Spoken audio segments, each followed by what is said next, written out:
Good afternoon, and welcome to this distinguished entrepreneurship series event hosted by the Polsky Center for Entrepreneurship and Innovation here at the Booth School of Business at the University of Chicago. My name is Lucas Peralta. I'm an associate director at the Polsky Center for Entrepreneurship and Innovation, and I'm excited to introduce this event to you. Entrepreneurship is less of an industry and more of a way of thinking and solving tough problems. This, of course, is well aligned with the University of Chicago's commitment to deep inquiry. As such, the entrepreneurial community is getting increasingly strong here at the University of Chicago. Entrepreneurship is now the biggest concentration at the Booth School of Business. And in the last 25 years, hundreds of companies have launched using university resources like the award-winning New Venture Challenge, including Grubhub, Braintree, Simple Mills, Tovala, and many others. In just a minute, you will hear from an innovator whose experiences reflect the entrepreneurial way of thinking and problem solving. The mission of the Distinguished Entrepreneur Series is to advocate for innovative thinking across industries and fields of study. We hope it will inspire students, staff, faculty, and the Chicago community to reflect on big problems they experience and give them permission to solve them. Through prominent voices, we hope to expand perspectives on what defines entrepreneurship and innovation. Instrumental to the start of this series has been Chicago Booth alum and serial entrepreneur Manish Kathari. Manish has partnered with the Polsky Center to bring prominent innovators and entrepreneurial voices to our community, and we are grateful for his support. In a minute, he will introduce our guest, but first we have some housekeeping to mention. This event will be recorded and shared on the Polsky On Demand section of our website at polsky.uchicago.edu. Later in the program, we will open the conversation to audience questions. You can submit a question using the Zoom Q&A tool. I will be reviewing and moderating the questions. In a moment, I will introduce Manish so he can introduce our guest. But first, I would like to introduce today's moderator. Kim Vender Moffat is a private equity investor, board member, and advisor to early stage, small and middle market growth companies. She is the executive director of the Braddock Scholars Program at the Aspen Institute, where she identifies and supports high potential social ventures within the Institute. She is the founder of Rosa Partners, through which she advises and partners with founders and management of private companies, investment firms, and family offices. Prior to Rosa, Kim was a managing director at Sterling Partners, where she focused on healthcare, consumer, and education service companies. During her time at Sterling, she also built and led the firm's investor relations, business development, and firm strategy functions. Kim also worked as a consultant at McKinsey & Company. She is a board and investment committee member at the social impact firm Impact Engine and a co-founder and board member of First Women's Bank of Chicago. Kim earned an AB from Harvard University and a JD MBA from Pritzker School of Law and Kellogg School of Management. Kim, thank you so much for being here. Manish, would you like to introduce today's speaker? Lucas, thank you and the folks at the Polsky Center for all your help and support. And Kim, thank you for hosting this chat. It's great to meet you as well. I am delighted to introduce our speaker today, Sarah Friar, CEO and Chief Neighbor at Nextdoor. I first met Sarah probably over 15 years ago when she was at Goldman Sachs and our first company was looking for underwriters for its IPO. And as you know, being entrepreneurial is not only about starting a company in a garage, raising subsequent rounds of financing. It is a whole lot more. And what strikes me as remarkably entrepreneurial about Sarah's journey is the arc of her career. She has developed and built and nurtured several domains of expertise and expanded her networks over time. And I think that is quintessential about being entrepreneurial. She was raised in Northern Ireland during a time of conflict, went on to Oxford to get a degree in metallurgy and economics, and then went to work in McKinsey, I believe out of the London and South Africa offices. After McKinsey, she got her MBA from Stanford and went to work at Goldman, which is when we had connected several years ago as a software analyst. She then was hired by Mark Benioff at Salesforce to lead their finance and strategy division as SVP for both. And thereafter, she went to work at Square with Jack Dorsey as CFO. Under Sarah's leadership at Square, she launched its successful public offering and added $30 billion of market cap from 2015 until the time that she left, which was around the end of 2018. More recently at Nextdoor, the company has also been listed via a SPAC. And so Sarah, congratulations for yet another successful offering. It's amazing to have done two, I'm sure. She serves on the boards of Walmart and Slack and on the advisory board of Hope Global. She's the co-founder of Ladies Who Launch, a nonprofit that celebrates and empowers women entrepreneurs. Please join me in welcoming both Sarah and Kim. Thank you, Manish. That's awfully kind. Thank you, Manish, and thank you, Lucas, and thank you, Sarah, for being here. My bio took far too long to read through with all that we have to cover in yours. I've been looking so forward to talking about it and to diving in. So thank you so much for taking the time, especially with how much is on your plate as we speak. I would love to just jump into it and to talk about, it's fun that Manish laid it out well in terms of your path here, but I'd love to hear in your words about your journey to today and what some of the biggest learnings were along the way. Great. Well, thank you, Kim. And we have lots to catch up on. Aspen, McKinsey, who knew? Right. I'm not going to drag everyone through like step by step my career. I think the couple of things I've learned along the way, a lot of it is self-learning. And I think that's really important, whatever you choose to do, but particularly if you want to be an entrepreneur, I think it's really good to understand yourself, your passions, the things that really get you to jump out of bed in the morning. And frankly, sometimes the things that really drag on you, because the role of an entrepreneur is somewhat to be the eternal optimist. And so you need to be really kind of precious about your own energy and so on.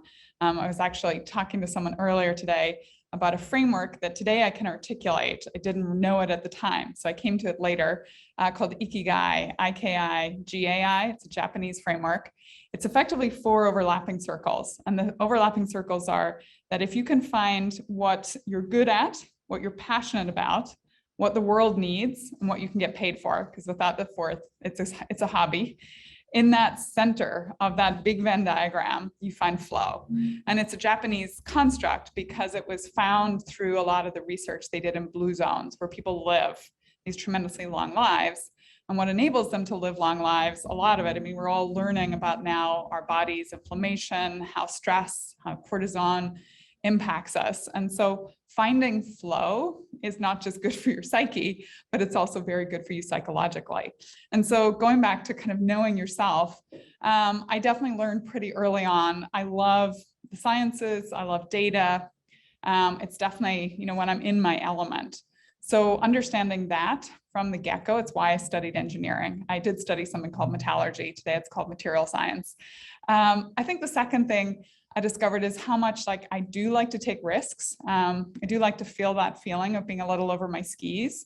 Part of that in my earlier career was a lot about travel, frankly, going off and living in countries that, today would be harder to suddenly decide because I'd have to bring a whole family with me.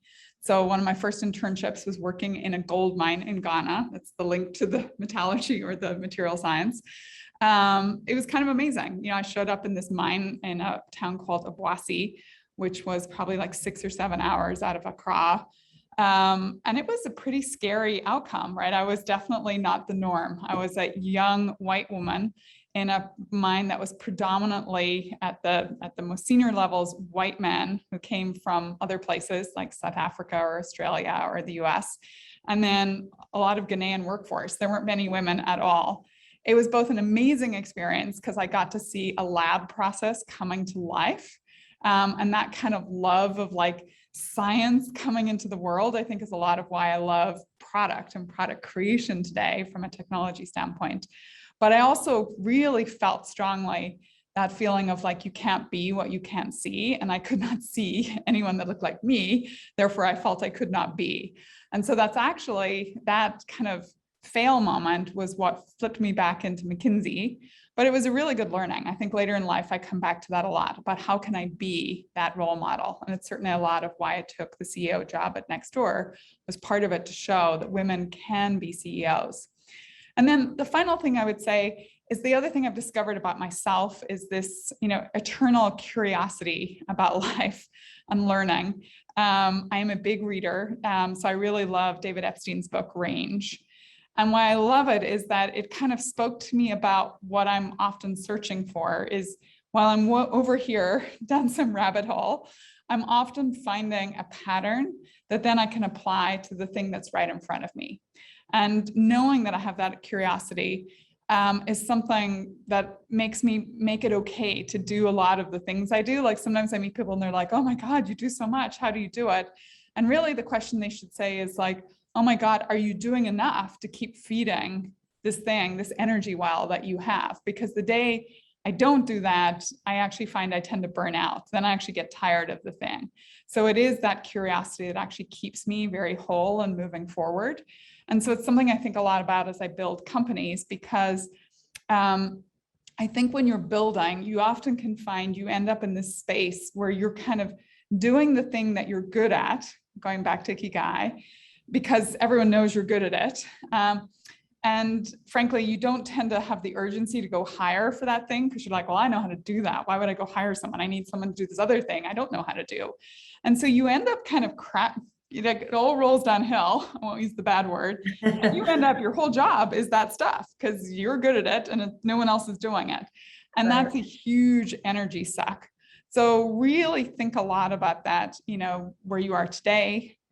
But every so often be very explicit with yourself to kind of almost write down first principles. What is it that helps me fill out those 4 circles? What am I really good at, passionate about? What does the world need? Because let's not work on things the world doesn't need. And then the comp will take care of itself, frankly. But again, so it's not a hobby, it's actually a job. So I'll pause, but that was maybe a lot. I don't want you to pause. I was taking notes of things to follow up on. I actually have that diagram on my desk at home, but I didn't know any of the history behind it. So thank you I'm sure many people benefited from it, but I know exactly what you're talking about and it totally resonates with me. And Range too. I got to add that to the list. I know for me that my Chicago roots have definitely influenced my career, my life, my path. As Manish mentioned, you have roots in Northern Ireland. Could you talk about how those roots have been impactful on your path? Yeah, absolutely. So yeah, I did grow up in Northern Ireland. I still think of it as home. So when I talk about going home, that's where I expect to end up. My parents are still there. I have a big extended Irish family. I think why it's important to the story is that, a couple of things about Northern Ireland. Number one, it's actually a very entrepreneurial little country, which most people don't realize. One thing we were famous for, maybe infamous for, is it's actually where the Titanic was built. So if you go back to Belfast, there's a whole quarter called the Titanic Quarter, and they talk about the shipbuilding industry, which is huge until like literally in the 80s and 90s finally. So it has this kind of entrepreneurial gene that's always been really strong in the community. I think the second thing that I certainly felt growing up was like a hard work ethic. Many would say I'm probably a little bit of a workaholic. So actually, one of the dangers of the blue zone piece is like when you're in flow, it doesn't feel like work. So you can find yourself constantly sucked back into it because it doesn't bother you to do it. So that is remember, everyone's greatest weakness in excess is their greatest, everyone's greatest strength in excess is their greatest weakness. But hard work was definitely something I learned. My vast majority of my mom's family are all farmers. So all summer we would be on the farm, my brother and I. And, to this day, I always remember my Uncle Louis, God bless him, would like come into our bedrooms at like 6:30 with a saucepan and a wooden spoon. That was our wake up call. Like a movie. Yeah. We would all get out of bed. Like we're like young kids into our teens. So now I have teenagers. I know how much teenagers need to sleep, but no, we were up and out and we had to do everything from one summer, we literally lifted stones off the mountains. We had to lift stones off this field so that ultimately my Uncle Louis could plow it because he wanted to turn it back into a producing field. I've spent many a late night out during lambing season, making sure that the sheep that was in the barn that was going to lamb, someone always had to be there, because then if it started to happen, you either had to help and make it happen with the sheep, or you had to go get help, like if the sheep got into trouble. And so you just learned a lot about kind of entertaining yourself, about hard work, and being self-sufficient. And I think the third thing is community. So, while I didn't grow up on a farm, my mom and dad were the few members of their family that weren't farmers. My mom was the local nurse. She was also the midwife, so she birthed half the village. And my dad was the personnel manager of the mill, which is the reason our village existed. But what they both were is what today we would call community activists. So they've always been really invested in their community. And from the earliest time, we would like sit down to dinner, in the evenings, and there would be a knock on our back door, and there would literally be people outside our back door who wanted to speak to either my mom or dad. If it was a medical emergency, it was my mom. And if it was they needed a job, often they just needed some counseling. Often they wanted to start something. So my dad was always the starter of things. But my mom and dad, even to this day, they're both in their 80s. They're still community doers. And I think you don't value it at the time. Like I know you said about your Chicago roots. I don't know if you see it as clearly when you're in it. And then the further you get from it, the more clear it becomes. And so when I came back to Nextdoor and really started to get incredibly invested in community and how do we build strong, resilient communities, I realized just how much of that was so deep within me from that childhood experience.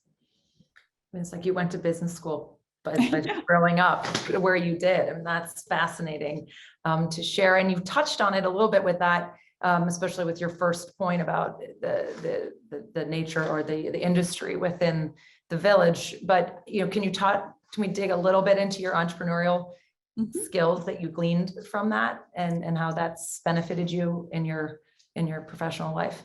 Yeah, I mean, when you define entrepreneurship, we could go to the dictionary now, and I went to business school, and we could talk about that too. But I think a lot of it comes down to seeing an opportunity. And I think you do need to be very thoughtful about the opportunity, like in both the case of somewhat Salesforce, because actually my job was to cover Salesforce as a stock. So I had totally overanalyzed that company and ultimately the opportunity. But when I went to Square, and then when I went to Nextdoor, it was that ability to kind of see an opportunity unfolding that was worthy, that was big enough to have impact. I think the second thing is almost to have, I talked about the eternal optimism. Sometimes it manifests as sheer bloody mindedness. Sometimes it's like an inability to kind of face the true truth because you're going to will this other thing into being, even though it almost is defying the laws of physics. I think there's a huge part of that, of just really having to push to bring something into the world that, is not immediately obvious to other people. I do think you have to, not every entrepreneur, it's not true of everyone, but for me, certainly a big part of my entrepreneurial journey is people. And I always say, if you get your people first, like get your people right, everything else just works. So you have to be a bit of a Pied Piper of being able to bring truly great people, have them believe like the thing that you're trying to sell them on, that they're going to be part of this amazing outcome almost before really they should. And that happens just over and over and over again, because you're actually not going to be able to create the thing without the people. So they have to believe this can happen. And then if you get the great people, the thing actually ends up here. So the delta lifts. We didn't lose internet there or anything. No. Okay. No. You're all good. Okay, great. Technical challenges in this world, we got to make sure we're on it. Yeah, we're okay, good. So I think the people side. So, going back to it, it's the ability to analyze an opportunity area and actually feel some of almost these macro trends. Like Mary Meeker sits on my board at Nextdoor. She sat in our board at Square. She is just one of these people that can see around corners, right? The way she analyzes data to pull out trends is just really incredible. And so I think it's them being able to will it into being, and to do that while definitely Pied Pipering a bunch of people to come with you and do it. Like if I go back, I don't know if it's Northern Irish or what it is in me that allows me to do some of those things, But certainly those are three kind of elements of entrepreneurship that I think are vital to success. Absolutely. And we could go into each one of those silos and spend the rest of the time Yeah. talking about it. And I will come back to it if we have time to do so. I do want to shift a little bit to talk about Nextdoor, and in your words, sort of to share with the group the mission and purpose and what differentiates this platform from others. Yeah.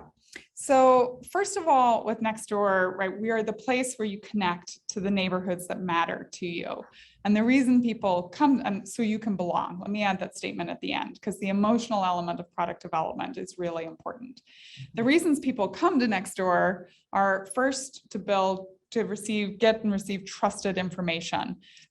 We founded the platform so that it's real people, there's no anonymity. And so we think that just makes just better behavior all around, like much more trust. So we're kind of kicking off some other platforms. Second reason people come is to give and get help. So a huge part of community is that power of proximity, right? If your elderly neighbor needs someone to run to the pharmacy during COVID, you had to live close by to actually do that. And so there's a lot that goes on around you locally. And then I'm kind of alluding to the third reason, which is, yes, we are an online platform. And yes, we begin with the idea of building social capital online, but we do want you ultimately to connect offline because we think great communities are really only connected in real life. So those are kind of the three reasons. But broadly speaking, when you look at Nextdoor, and I compare it to other networks, usually the first thing any social platform does is they kind of plant a flag on their graph. So you'll hear like a friends and family graph for Facebook or a professional graph for LinkedIn. We planted our flag on local, so Nextdoor equals the neighborhood. After that, then most networks decide that they're going to grow. And by the way, I'm stealing a lot from Eugene Wei, WEI. If you've read his blog posts, I think they're excellent. He's really good at analyzing network and network effect businesses. But usually they pick a motion that's usually either utility or entertainment. And the vast, vast majority pick entertainment, right? YouTube, TikTok, Twitter, I would say still more in the entertainment zone, Facebook. Nextdoor is really much more firmly in utility first, so really help you get things done around you locally. But then we ultimately do want to kind of make this connection to community because that's what ladders up to our purpose as a company, which is to cultivate a kinder world where everyone has a neighborhood to rely on. And I think that purpose statement is what drives a lot of our product development because we want to build products for people who want to build active, valued communities. Thank you for that. It's, I can't imagine the growth that you experienced throughout COVID. I mean, I've read about it, of course, but managing it and leading it is a totally different challenge. I'm sure people listening in are curious in terms of what's next and what you see hopefully coming out of this period, this pandemic period, specifically within Nextdoor. Yeah, I mean, well, for sure, COVID certainly helped us, but no one wants to be kind of a silver lining of a global pandemic.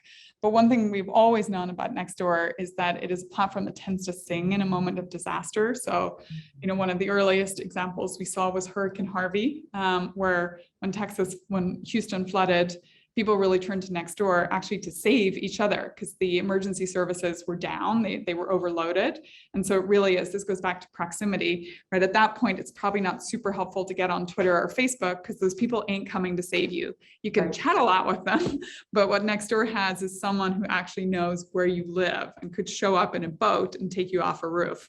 So we knew that we were a platform that did well in times of disaster.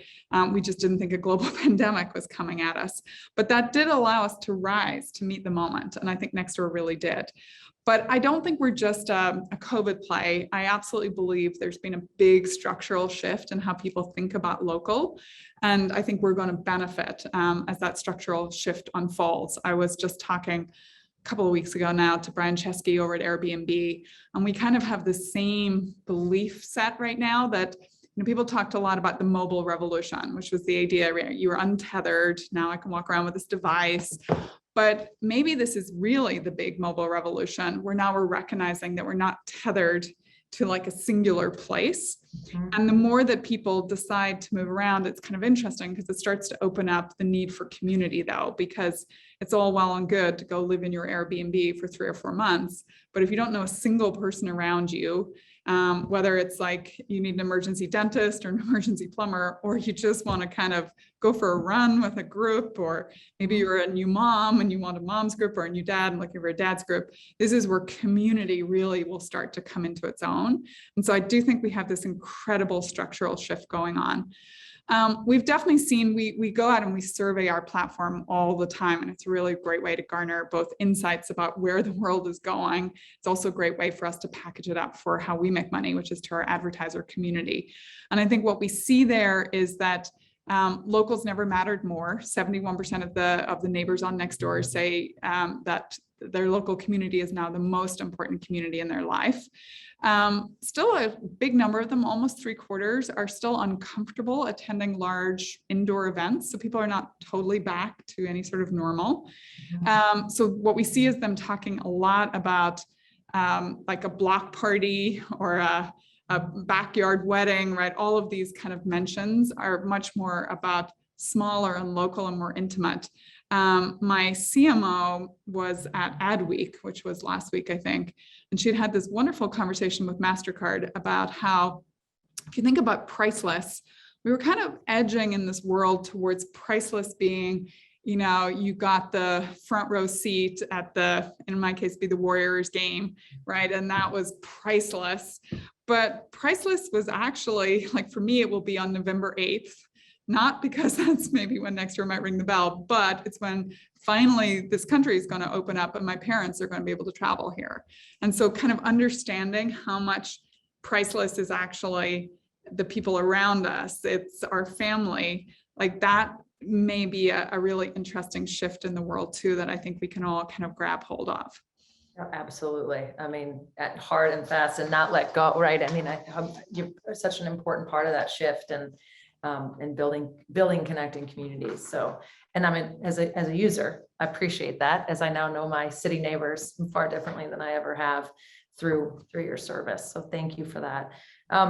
We've talked about, or Manish mentioned the SPAC, and obviously we'll limit where we ask here, but I'm curious if you could just talk about what are you excited about in terms of the opportunity to be leading a public company?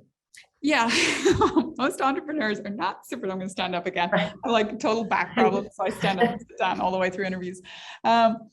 Yeah, most entrepreneurs are not super excited about being a public company executive, but I've done it now multiple times. Here's what I get excited about being a public company. I think there are a couple of things that happen. Number one is first of all, you just add money to your balance sheet, and Sure.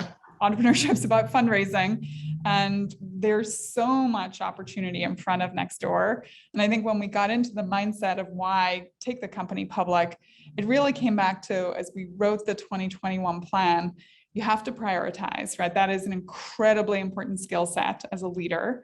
And there was so much stuff that we left, we call it leaving it on the cutting room floor, that were actually just really great ideas, but we just didn't have the capital to go fund them. And really in my business, that is, to go hire the people that can become the prod dev pod that will create the next product. We have a lot of ideas. In addition, going more global, we're in 11 countries today, but everyone's a neighbor. So the good news is our TAM is everyone in the world. And so we want to kind of keep pushing on that, not just because it's great for our business, it is great for our business, but also our whole purpose is, right, we want to cultivate a kinder world, not a kinder 11 countries. And so I think it's really important when you have a purpose at a company that you are pushing towards it all the time. So number one is we will have more funds on our balance sheet, and we'll have access to the capital markets, which, for most people listening, you've just lived through these halcyon days of like, the market is just great. Yes, so you'll get on CNBC and be like, oh my God, the market is down like 5 days in a row. And it's like, no, wait till you've lived through like the 809 financial crisis. Like when I came out of business school in 2000 and I was at tech, I like stayed in Silicon Valley and everything crashed. I feel like I got to live 2 big crashes just in the first decade of my career. Like, what is happening? So don't underestimate the power of having access to capital markets. Like when you're private, that access to capital can dry up very quickly because everyone gets scared at the same time. And then I think the third thing is just being public company ready. It's really good discipline for a company to be public company ready, not just in terms of like the systems and your finance team and so on. They're amazing, and that is important. But I mean more in terms of having some predictability in your business so that you can actually guide Wall Street. But in doing that, you learn much more about the rhythm of your own company. And I think that allows you to really understand the levers in a way that you're not held to the same standard when you're private. And so I think just being public puts a much sharper focus on it. A certain je ne sais quoi frisson of absolute terror too. But all of that is very good for focusing and for kind of driving to better outcomes ultimately. Absolutely, that's great. And I don't know how you have time to do the other things that you do, but I'd love to talk about them a little bit now that you're all public company ready. So now you have extra time because you got that readiness done. I guess it's always a work in progress, but the Ladies Who Launch is so interesting to me. And I'm curious if you could share with us, why you started it and what keeps you passionate and committed to it, and how this fits into your overall life portfolio. Yeah, absolutely. And certainly with your background, I'm not surprised. Like, it sounds like you lean this way too. Ladies Who Launch started just as a total passion project. So my co-founder, Kelly, and I both were working at Square. We kept wanting to do something to celebrate these amazing female entrepreneurs that were around us in Square sellers. So not technology, but literally, Main Street. The thing we found over and over again and have found working with women entrepreneurs is so much of why they start a business and build a business comes from a lived experience, even more so I find than a lot of the male entrepreneurs I've worked with over time. And there's something really beautiful about their stories from the very beginning. Their origin stories are always very rich. Mm-hmm. And I think they also tend to almost give back from dollar one. In a way that I just find personally very moving. So we wanted to do something for those women. So we did an event. We literally thought it was going to be, one and done. It was super successful. In fact, the least successful part of it, I always love telling the story because, we all love Jack and he is absolutely amazing, but he was my keynote and I was like, oh, this is going to be such a great event because everybody wants Jack Dorsey to be at their conference. And I got Jack Dorsey at our event, at our conference. And like when we did the after event survey, all the women were like, yeah, it's fine. But that's a fun conversation. They were so excited about like the two women that had kicked us off that were the original founders of Benefit Cosmetics. And they're kind of slightly crazy founders. I think, unfortunately, both of them have passed away, but they just told this crazy story of what it was like creating the first cosmetic in like a kitchen. And I think it was like the Mission in San Francisco or the Haight. And it was like literally a concealer type product for transvestites. I mean, it was an insane story that became Benefit Cosmetics that was sold, I think, to LVMH for like $500 million or something. Was not a small outcome. So we kind of discovered, okay, there's something here. First of all, we're building a community, right? These women can't find each other except through our organization, and peer mentorship is really important. We were discovering a real lack of education resources, right? Women couldn't find their way to just some of the basics, like how to build a business plan, how to do social media marketing. And so we were putting on a lot of that education. And today we do it now in a much bigger way. If you go to our website, you'll see our webinars and our podcasts and all the education that we do kind of on an ongoing basis now. And then finally, that inspiration, that example of the twins that founded Benefit Cosmetics. So we took it on the road. We did live events all over the world. We did that for a long time. We finally spun it out of Square, became its own 501c3. COVID was a bit jarring because we were a live in-person event series, which turns out wasn't great. In fact, we did our last event in Belfast right as the pandemic was starting. And I'm so glad that did not become a super spreader event. And so we had to switch, like all of the entrepreneurs we were working with, our whole business kind of went to zero. But of course, it wasn't our bread and butter, but it kind of really felt so lived alongside them. And so we redid ourselves to completely be virtual for this period. We want to go back and do some in person, but we've really learned how to do virtual well. And we did the thing I was really proud of. We'd always wanted to do a grant system or an investment system. And so we just kind of got over ourselves. We did a grant program in 2020, 2021. We have granted probably about $300,000, $400,000. We do small grants, like $5,000 to $25,000, because when someone starts to need 50 or 100, they really need to talk to people like you that do venture capital. But it's just been such a fill the bucket moment to see these women's businesses really take off, to see how creative they are when life throws them this huge curveball. And in terms of how it fits into my life portfolio, I love it because I'm constantly talking to customers that are Nextdoor customers, right? These are the same people. So I'm constantly getting customer feedback. So I feel like I'm the one getting the gift. I also think, like, on the darker days when you're a bit tired and exhausted, it's really good to have something like that to fall back on that just brightens you up. And it's always a good reminder to me that sometimes if you fly too high and you lose the one-to-one humanity moment, like, you actually can suck a lot of the joy out of life. And that goes back to what I said at the start about you really need to be very mindful of your own energy, because that's what feeds your creativity, your ability to be a great leader. And when that gets depleted, you're kind of really robbing everyone. So, a lot of people, I think, feel guilty sometimes about doing something different or pulling back a little. But I think sometimes you have to do that to kind of maintain your longevity.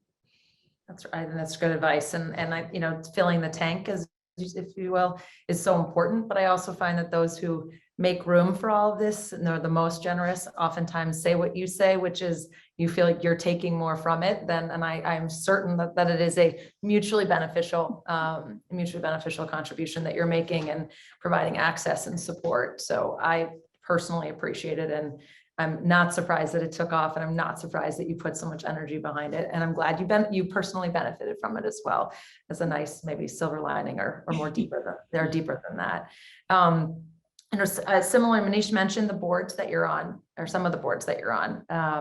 And I'm curious if you could talk about sort of how, two different parts. One, sort of what impact does being on the board of another company have on you as a leader, and what impact do you think you have from your position onto the companies on which you serve on their boards? Yeah, when I think about, like, the choice to join a board, I always think about, like, what have I got to give? Because I only want to do it if I'm actually going to be net positive to the institution that I'm going to go work with. But then I do think a lot about what am I going to learn? Because if you're not kind of in a learning mode and kind of in a love mode, like, no human being will keep up the energy. You'll slowly kind of exit stage right. And that's not really fair, because there's probably someone else that can find their 4 circles of overlap that puts that company in the middle. Someone said it to me the other day, and I thought it was really interesting, which is never join a board of a company that you wouldn't go work for directly. I've never heard it put that way, but it actually resonated. And so, in decisioning on, I have done multiple board experiences before. Actually, Slack came along first, and Slack, unfortunately, is not part of Salesforce, and my world's colliding again. So I am no longer on the board because they don't need me on the board, because they don't exist as a standalone company, which makes me really sad, because it was a wonderful, wonderful board to be part of. But in Slack's case, I was so passionate about the product. I thought it was really reinventing how we collaborated, like where work happened, which is their tagline. I really enjoyed working with Stuart, who was the entrepreneur, and I felt like I was learning a lot about how they were thinking about scaling. Now, again, better lucky than good.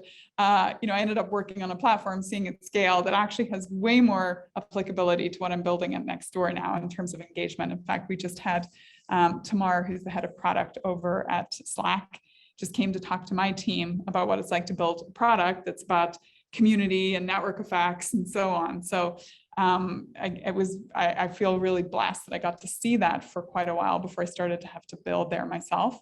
In Walmart's case, it was a very different calculus. Walmart to me is just a fascinating, oh my God, it's so massive. Like, sometimes I'll be looking at numbers and I'm like, I think there might be an extra zero. And then I'm like, no, oh my God, they really do have like 1.8 million employees. But I think what I felt like in terms of giving to them was this deep kind of technology push. Like, I really think Walmart should be seen as a retail tech company, right? In the same way that when Square occurred, fintech was not a phrase anyone ever used. I would actually say Square, maybe PayPal before us, defined fintech, and now it's like completely over. Everybody's a fintech company.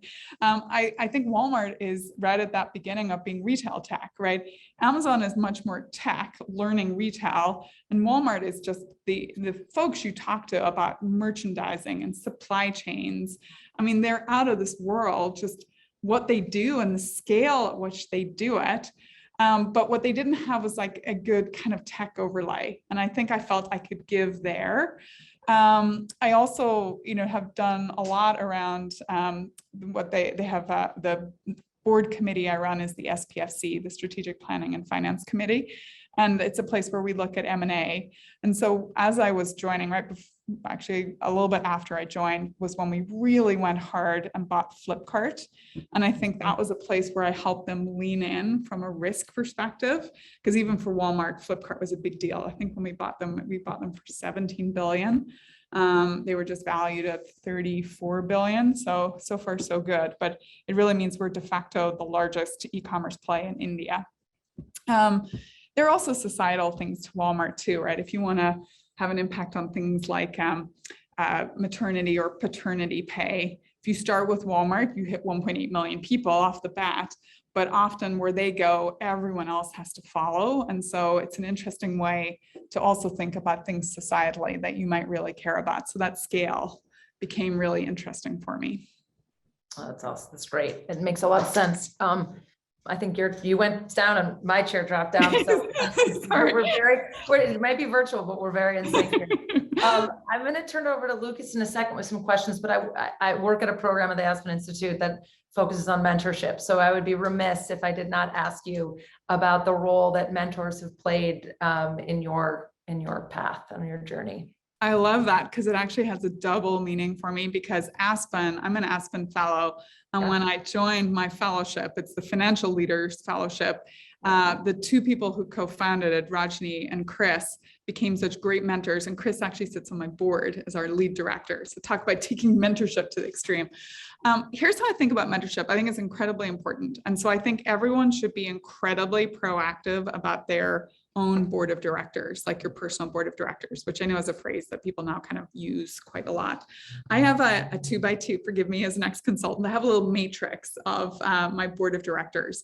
So I think you should always have someone who you work with currently because they see you in a work context every day, ideally are a mentor or at least a peer who can give you kind of very candid, constructive feedback. And in fact, in all good feedback situations, I think at least 70 to 80% of it should be constructive.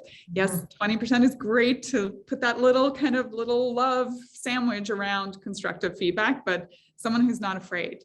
The next kind of quadrant for me is people you used to work with who you wish had been as candid as the first group, but now that you don't work with them, in some ways they have even a little bit more distance. Like I think of someone like Graham Smith, who I worked so closely with at Salesforce. He was the CFO when I was there.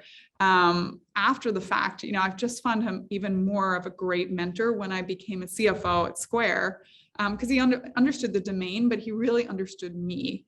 And in fact, we ended up working on the board at Slack together because it was just so fun to have that mentor close by.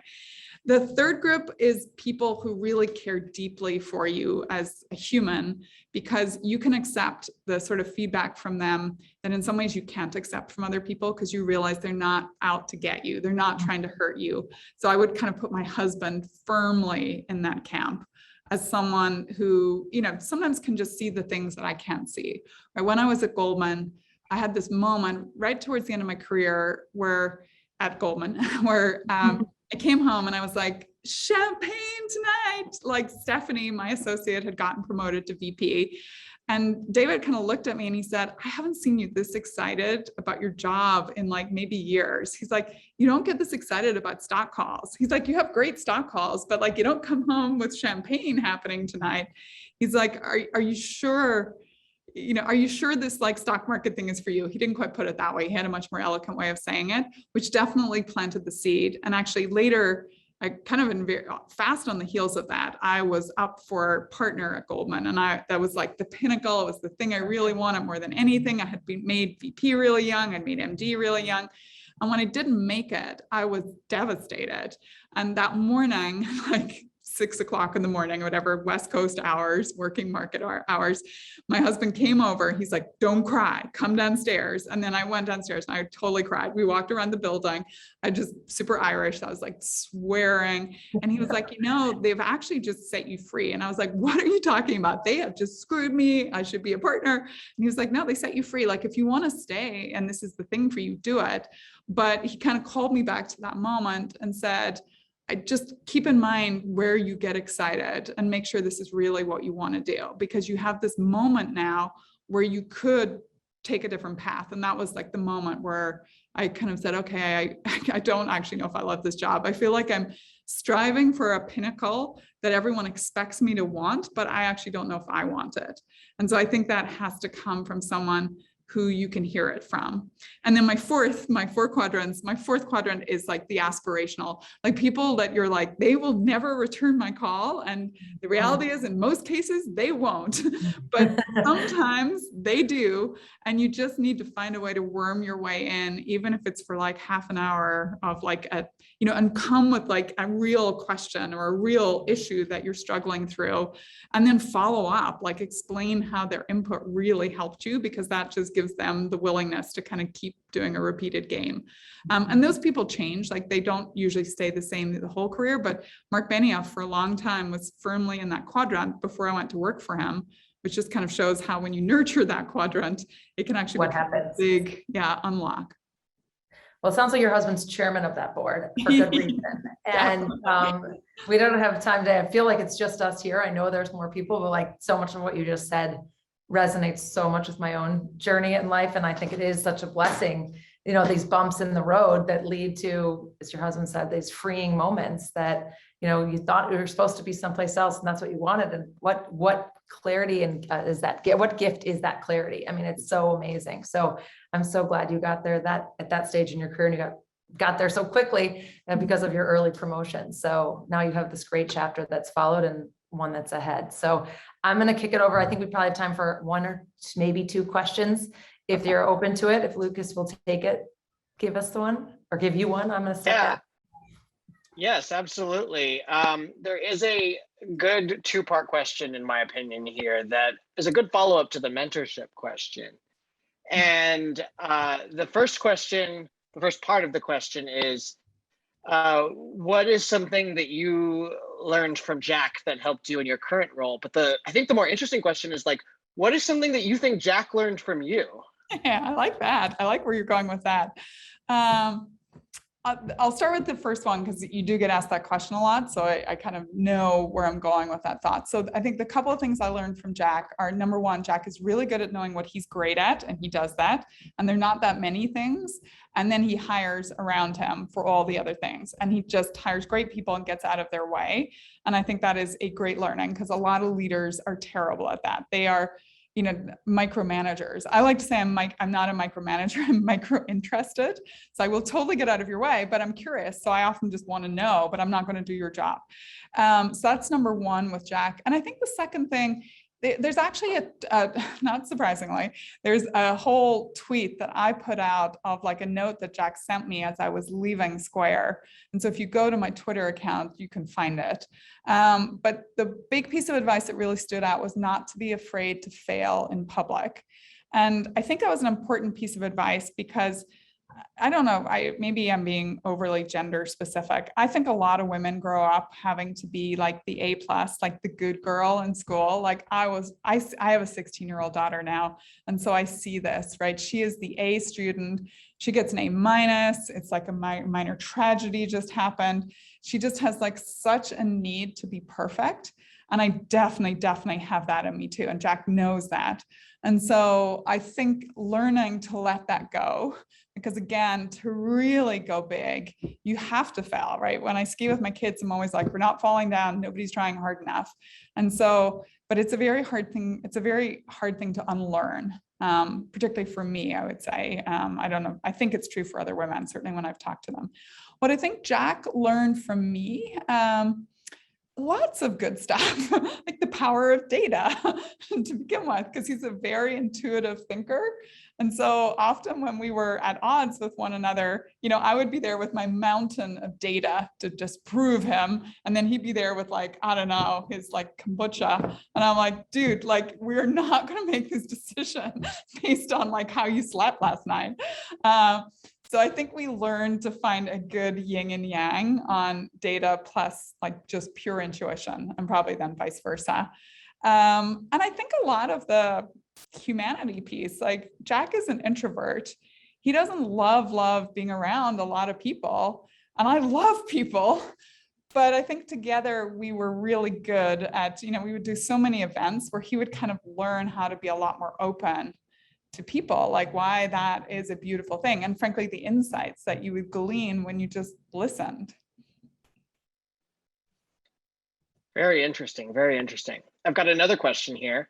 And it's a little bit of a comment and a little bit of a question. It's that you seem amazing. You're trying to be, and this person is trying to be a great husband and father, and he's found your perspective inspirational. So the question is, as an incredibly busy CEO, wife, mom, how do you balance everything? Yeah, so I don't think there is balance. Look, I used to be a stock analyst. So the best description I've seen of it recently is that, your life's kind of a portfolio of stocks, right? And in the end, you're hoping to balance them. But at any one point in time, some stocks are doing really well and like they're total buys in the moment and you're like leaning in. And then there's clearly parts of your life that are like in the sell portfolio because you're not giving them the time they need. But that over the course of like a 6-month or a 12-month period, you're trying to find overall a great portfolio that does balance each things out. I think you have to always start with like totally know what's important to you. Like from a family perspective, like from my kids were old enough to kind of truly get it. We'd always sit down at the beginning, usually the beginning of school year is easier, and they would pick like, what are the 1 or 2 things that are literally unmissable, like the most important things. Like my daughter would often revolve around like sometimes sport, like now it's like water polo for her, but often it would be like the school play. My son was always definitely like some soccer games that I had to make it to, and there was nothing, absolutely nothing. Like sometimes people will be like, well, you can go meet with, and insert like some, I don't know, the Dalai Lama. I'm like, it does not matter. I'm going to the school play. And you just have to, like, that's the promise you make them. I think that's one way to think about balance. And then, also just not over guilting yourself. Like, you got to remember that even like, yes, you're working around your kids, but I think your kids are also learning this value of hard work. But then on the other hand, like when they call you on it, like sometimes they'll be like, Mom, you're on your phone again. Like I will literally let them take it away. Like you have to also hear them, like because kids are great. They call you out on it all the time. But I think just not feeling too guilty about it. I am a good mom. Like I have good kids. We have great family relationship. COVID was awesome because we played a lot of games, like stuff we hadn't done as a family. So I'm really grateful for that. But I don't actually end up putting myself through like tons of like the guilt piece either. It is meant to be. Well, we're just about out of time. So I just wanted to take this opportunity to say thank you from the bottom of our heart at the Polsky Center for spending some time with us and providing some insight into entrepreneurship and running a business for the people who have joined us today. And I'm sure Manish has a wrap-up message and a thank you as well. But just from the Polsky Center and from me, thank you, Sarah. Thank you, Kim. I really appreciate the time you've taken today. And can I just say, because if Manish is going to close us out, I want to say a huge thank you to Kim, because like I'm always embarrassed in these back and forths. I feel like I should be asking her questions. She's so accomplished. So make sure you take time to Q&A her.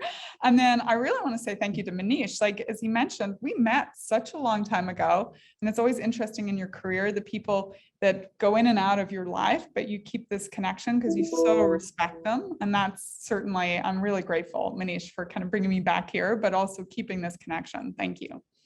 Thank you all, Sarah. It's been wonderful. As always, we learn new things, and I'm sure your journey will continue to follow you with and have great expectations. Kim, thank you. It's I need to connect with you a little bit more, hopefully in person as well. And thanks to the Polsky Center. Thank you all.